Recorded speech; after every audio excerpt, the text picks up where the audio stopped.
Welcome to another video of clay and culture. Today we'll be talking about African clay traditions. So, more specifically, we'll be exploring the Yoruba people of Nigeria. Yoruba pottery has been a part of daily life and spiritual practice for centuries. These pots were used for everything from storing water to holding offerings during religious ceremonies.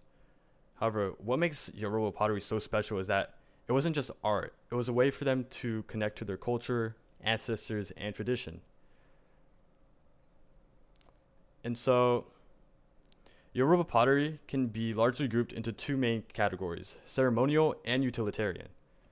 Ceremonial pots, like this one up here, were made for spiritual or religious use. They might hold sacred water or offerings during traditional rituals.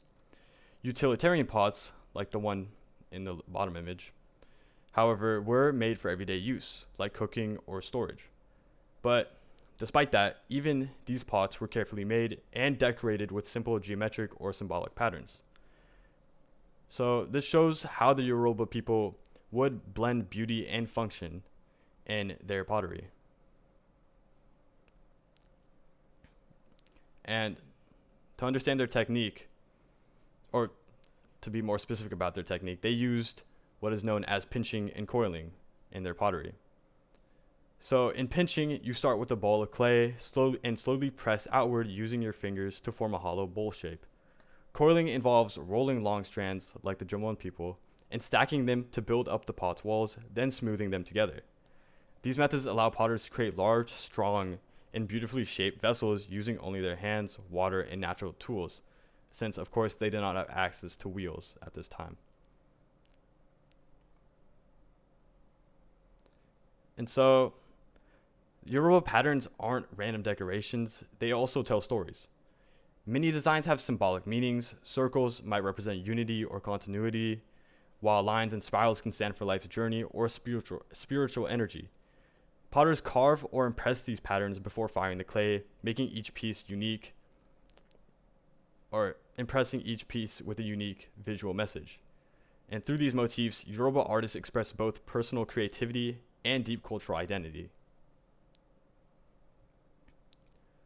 So, using your understanding of what you learned, and with pinching and coiling, you can design a pot that reflects both function and culture. You can choose to make something ceremonial, like a vessel for holding incense, or something utilitarian, like a small bowl that can hold water. You can then decorate it using Yoruba-inspired patterns, and also think about the meaning behind your design. What story or values do you want your piece to communicate? And so, as a final message, I just want you to understand that Yoruba clay traditions show how art and everyday life are deeply connected. By hand building and decorating clay with meaning, the Yoruba people preserve stories and values that can span generations. Through this project, we can honor that tradition and add our own creative voice to it. So, you can use what you learned and create a piece that kind of highlights what values, what stories, what message you want to cement and make permanent to pass on from generation to generation. And so, yeah, thank you.